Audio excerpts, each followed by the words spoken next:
With a federal election on the horizon, Canadians are being warned of efforts to influence and undermine the democratic process. So what happens if the election is the target of foreign interference? Who decides what the interference is and if the public should know? Here's the plan announced today.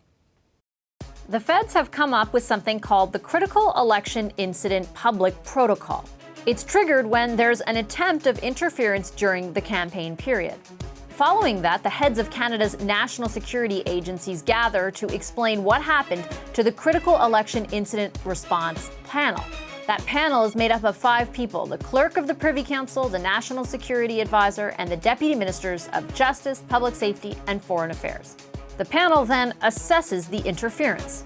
And if it substantially threatens Canada's ability to have a free and fair election, the panel will brief the Prime Minister, political party officials, and Elections Canada before going public with the information.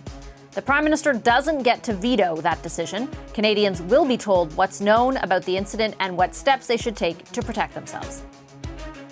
So what types of interference should we expect, and what exactly would warrant a public announcement? Arif Virani is Parliamentary Secretary to the Minister of Democratic Institutions. He joins me now from Toronto. Hi, Mr. Virani. Nice to see you. Nice to see you too. Thanks for being with us. I want to start off by asking about what kind of election interference threat would actually trigger an announcement by the Critical Election Incident Public Protocol. I'm looking for sort of like, what is the definition of the threshold? Yeah, so the threshold's quite high. It has to be something serious. It's called a critical incident protocol for a reason. So it could be a single incident or it could be a string of incidents, but it has to trigger something that the panel believes would actually interfere with a free and fair election. And that is being left in their hands to determine on a consensus basis. So 5 minds of top civil servants who have been dealing with matters of this nature for many, many years would be able to make that assessment themselves. I take those words, and I know the briefing used them as well, serious, it's a high threshold. Can you provide us with any kind of real world examples of something that might meet the bar, just to give Canadians a sense of what they might be dealing with here? Sure. So I think, the best examples we could point to are what happened in the United States in 2016 and what happened in France in 2017. We know that there was evidence of interference, of hacks on a widespread basis in both of those instances. The difference being that in 2016, there wasn't sort of a mechanism in place about how to inform the public in the middle of that presidential election about the hack of the emails that occurred. So James Comey took it upon himself, as many people who are watching this will remember. Then he was then the director of the FBI. Immediate questions were raised about his impartiality, his objectivity, etc. What we're trying to do is immunize a similar situation from occurring by creating a protocol in advance that is apolitical. It's not wedded to any political party. It's not wedded to the government of the day. It is made up of civil servants that could, if the decision had to be made, they could make the decision and they could inform the Canadian public. The other example is the French example with Macron in 2017.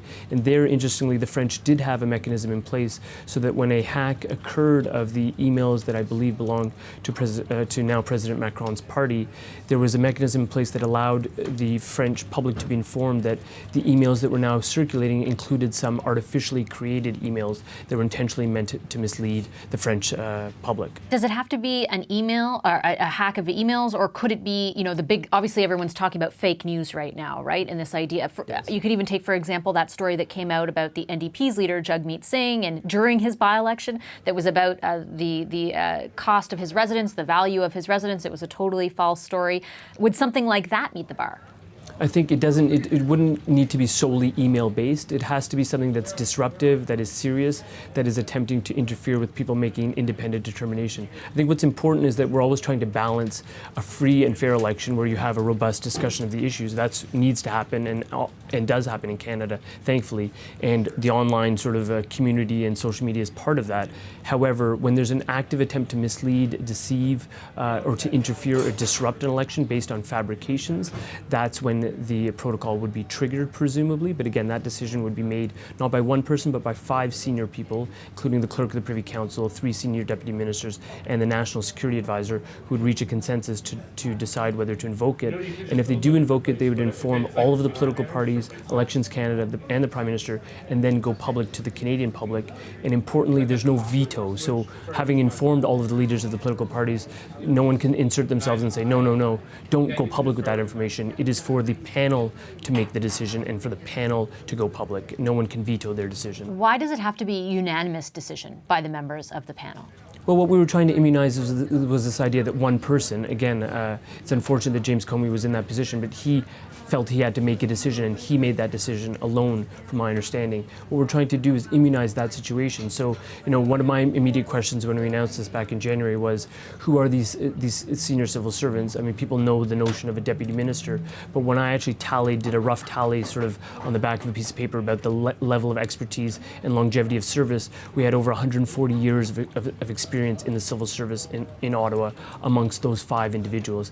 That sort of gravitas, that experience having worked through multiple elections, multiple different governments, different political parties of different political stripes, I think helps immunize the decision, should it need to be made, from any scrutiny about whether it was politically motivated. Yeah, and I'm wondering just about the optics of that. And I take your point on the sort of the decision that it has to be unanimous and the level of experience, and I wouldn't want to take away from any of those public servants. We have, however, over the past number of months seen a different level of scrutiny on the perception of political bias or political motivation among some senior civil servants. And I would point, for example, to the previous clerk of the Privy Council and everything that went down with SNC. I'm not saying one way or the other, but there were questions certainly raised around that. How do you inoculate your government against, some kind of perception out there that there could be some sort of political motivation, or would they pay more attention to an interference attempt against the Liberals versus another party? That kind of thing. So in a couple of manners. One, by having a good process in place well in advance. We announced this in January. I appreciate it's getting attention right now because the election is coming closer. A cabinet directive was issued today. But also, I think what's important is that even in designing this protocol, we consulted across the aisle with the other political parties for how to do this, and do this in a way that everyone would be satisfied with. This isn't about sort of rigging the system so that it favors an incumbent party or any political party per se. It's about ensuring that political parties, all of them, come on board, ensuring that we have in place a robust mechanism that just protects the process. And what's also critical is that this is just part of a broader suite of arrangements. We know that from these cybersecurity reports that have been done by CSIS and by the CSE, that Canada has a pretty safe system because of our paper ballots. However, there have been electoral interference in a lot of democracies recently. We're trying to safeguard against that, but we also know that political parties themselves are one of the acute areas of vulnerability. Therefore, we're already engaging with having all political parties, including the opposition parties, getting briefed by the security agencies on how to protect themselves to ward off this kind of interference on the front end. What about sort of who's behind these attempted attempts basically at interference? And I know that you said that there's going to be sort of a trigger, there'll be a threshold, they'll talk to and brief the leaders, nobody has a veto, they'll then make information public. So what kind of information will they make public? Will they say, for example, China is behind this threat, or Russia, or a domestic actor? How transparent will they be to the public? I think they'll be as transparent as they can, unfortunately, because of the nature of the way sometimes these disruptions and interferences occur. Sometimes they involve foreign actors, sometimes they involve foreign actors using domestic actors. So it's not always easy to point out this is exactly where it originated in a specific cyber cafe somewhere in a specific country on another side of the world. We do know, I think it's common knowledge that Russia was implicated in both the 2016 US incident and the 2017 French incident. I represent a riding named Parkdale High Park. People are constantly concerned there about Russian interference. I represent a lot of Polish and Ukrainian constituents, for example. At the Ukraine Reform Conference, which we just held in Toronto, this was top of mind, foreign interference, particularly looking at Russia. But to answer your question, I think what the protocol will do is it will make a decision as to whether it needs to be triggered, and in informing the public, they will tell them what's transpired and also what they can do to protect themselves. And the broader piece, I think, also needs to be about citizen resilience. People need to think very critically and in a very objective manner about what they're seeing and reading online, what they're sharing, because a lot of things may be coming from artificial actors, including robots, that people need to be discerning about in terms of verifying. Isn't it important, though, in that effort to be discerning, that they understand where these threats are coming from? Like, I remember a few months ago when the minister was coming out talking about what CSIS had established as sort of the nature of this threat already, the government was very hesitant to talk about where the threat was coming from. They didn't want to identify, for example, Iran or Russia, or be very specific about that. Are you not sort of holding back a very important tool from the public that would help them in being able to discern? Well, I don't think we're trying to hold back anything from the public. What we're trying to assure the public is that we are being prepared in the event of an incident occurring. I think people are savvy enough to understand that there is a shrinking sort of aspect to elections insofar as that foreign interference is very much possible in the online era. We know that, again, Russia has been involved in some of these incidents in the past, but you can look at various state entities that may not be particularly favorably minded towards Canada or positions that we've taken recently as potential areas of threat. But the notion of sort of how detailed the reporting would become is a decision that would be made by the panel itself, all for the purposes of ensuring people as to what has happened and also how they can protect themselves going forward. All right, I'll leave it there. Thank you for your time today, Mr. Virani. Really appreciate it. Thank you. Welcome back to Power and Politics. And the Power panel was Stockwell Day, Tiffany Gooch, and Françoise Boivin. That was Arif Virani. He's the Parliamentary Secretary to the Minister of Democratic Institutions. Government officials gave more details on how a team of bureaucrats will function during the election to monitor and raise the alarm, if need be, on any foreign interference during the election. Tiffany, I'll start with you. A couple questions that I had after learning of these details today. The first and foremost is they're going to have some threshold that they determine, and they'll have to unanimously say, okay, this meets that threshold. Now we're going to inform the public. It's just kind of nebulous about what that threshold is. I mean, there are certain factors that they'll consider, but at the end of the day, these 5 people, it will be at their discretion. Yes, so I think this is crisis planning 101. I think it was always very important that if there were to be, hopefully these are mechanisms that don't need to be used, but obviously need to be put in place. But Canadians, should this mechanism need to be used, would need to know who they'll be hearing from, and they need to be acclimatized to how those decisions are being made and how they were made.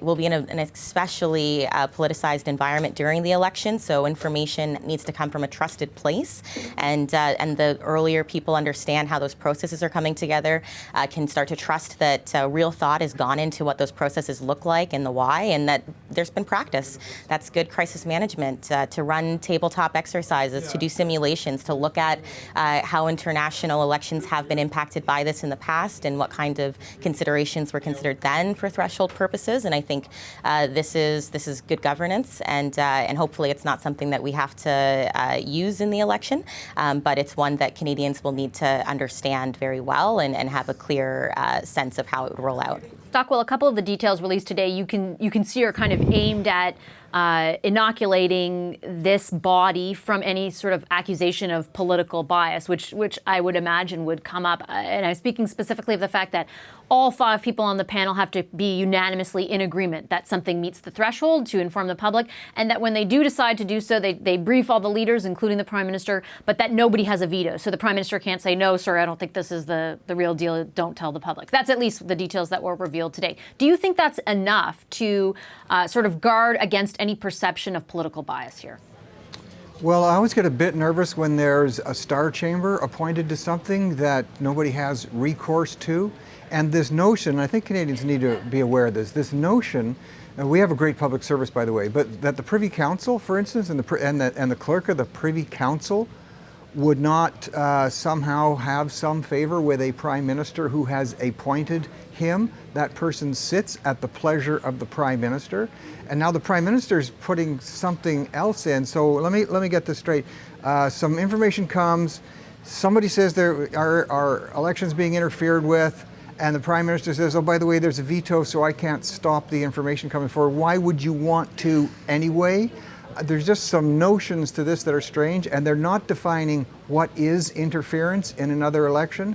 Our Prime Minister made comments about Prime Minister Modi and his cabinet and the gender balance there. Is that interfering in someone else's election? Our Prime Minister made comments about the Brexit process when their Prime Minister was in deliberation there and risk of losing her seat. Is that interfering? I don't know. There's all these undefined things. So sure, if someone's trying to hack us, someone's sending lies across, and we find that out, then let's talk about it. I don't get the star chamber thing, and I never like it when the public person, which is the Prime Minister, who should have the right to say certain things, gets hit with some kind of a a veto about being able to speak up. So bring out the information and put away some of the silly spy versus spy stuff. Just give us the info. I think the lack of the veto, though, is trying to address exactly what Stockwell raises, this idea, this any perception, wrong or right, that there might be any sort of political influence here, right? I think they're trying to say, Françoise, we will determine based on this set of criteria if it meets this threshold.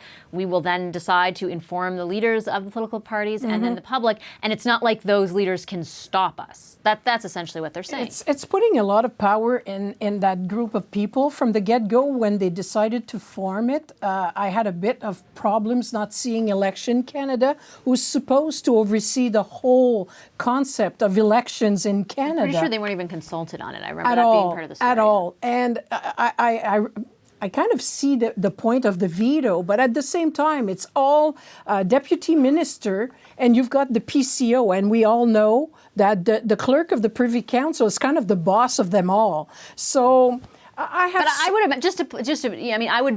have I would guess they would voraciously defend themselves against any accusation. I know we had issues, and I brought that up with Mr. Virani about the SNC. Yeah, I agree. But Mr. Shugart, for example, who fills that role right now, has worked for a number of different governments and being appointed. I'm not saying they're biased. I'm just saying I'm not sure these people are really the people equipped. I'm not even sure that it's going to be efficient. For the simple reason, you just look at the point that they're supposed to base it, the degree to which the incidents undermine Canadians' ability to have a free and fair election. Subjective. It'll take them, imagine, it takes them already months, years to decide on one simple thing. Imagine deciding on this, and that's just point one of 3 points. I could go on.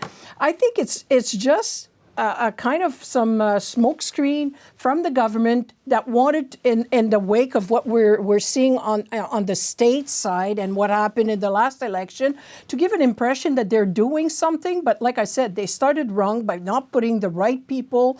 And if there's some Russian spies somewhere, it's probably our information group of people will be able to say that. And by the time they go to the civil servant, it'll take a lifetime before they do anything. I think, though, to your point on, and Tiffany, I'd love for you to weigh in just on who constitutes this panel. I think the idea, and there was criticism initially upon the announcement that Elections Canada wasn't part of it, but this is like the National Security Advisor, the Clerk of the Privy Council, the DM of Justice and Foreign Affairs. So people who sort of are geared towards this as a security issue versus just an electoral one. I don't know what you think, Tiffany. Yeah, no, I think that was the point. I don't know to what extent at this point Elections Canada has been able to be a part of understanding how those processes would move forward as well, but they have their own mandate and quite a bit on their plate right now as well. And I don't know that anybody really knows exactly how to structure these types of bodies in order to protect Canadians. This is meant to be more on a foreign interference piece. And again, if it's something we're trying for the first time, I think we could always debate who should be involved in that, who shouldn't, and what would have been more efficient. But until we've been in it, it's going to be difficult for us to really imagine it. Stockwell, the effectiveness question will be a big one as well, and I'll be interested to see if there's any sort of evaluation after, because we saw, for example, in the European Union elections, there was a huge amount of effort put into this same kind of thing, and it didn't really work. There ended up being quite a bit of interference. Yeah, I don't know how this thing is going to improve the situation if I'm in a political party and all of a sudden I find out the account's been hacked and a false message has gone out.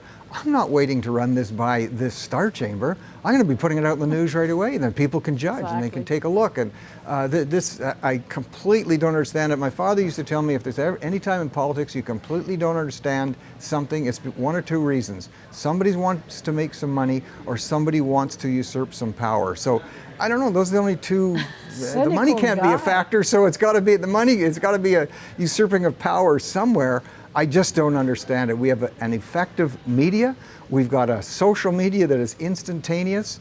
And sure, let the Star Chamber take months and wade through it. The election will long be over. I trust the people of Canada to make their judgments when they get information. It was interesting, Mr. Virani, and a final word to you, Françoise. Use the example of what happened in the United States, and that in that case, when those emails were hacked, Mr. Comey rightly or wrongly, took it upon himself to sort of alert the public, and it did become a big factor in the election. It's the reason Trump won, actually. Well, and what they're saying is that they are trying to avoid that scenario where, you know, person X has to decide on their own to alert the public, whatever. So this is the sort of configuration that they've come up with. I think to Tiffany's point, I mean, we really don't know if it's But going to let's work. take the scenario, and I don't want to play drama here, but let's say there's something that happens that seems to favor one side, and that Star Chamber, to take the new words from Stockwell, decide that it's worthy of telling the Prime Minister and the leaders of all the major parties. First of all, how will they define major parties? But that's for another story. And that being said, what will prevail? The people who have been notified, who are opponent, and you know as well as me how it's feisty, how it's not necessarily the cleanest and the nicest moment in the life of anybody, an electoral campaign. So somebody will say, hey, there's this happening. We hear this is, and it could change the outlook of a campaign. I don't think that was put up to do just that, unless it's a new tool to help the governing party. And I'm not that cynical to think that they had ulterior motive. I think they were just trying to address a problem that was lived elsewhere. And that's it. All right, I'll leave it there. Thank you, everyone. Thank you so much to the Power Panel, especially for sticking around late tonight. Stockwell Day, Tiffany Gooch, and Françoise Boivin. Hi, I'm Vashi Capellos, host of Power in Politics. See more of our show by subscribing to the CBC News channel or click the link for another video. Thanks for watching.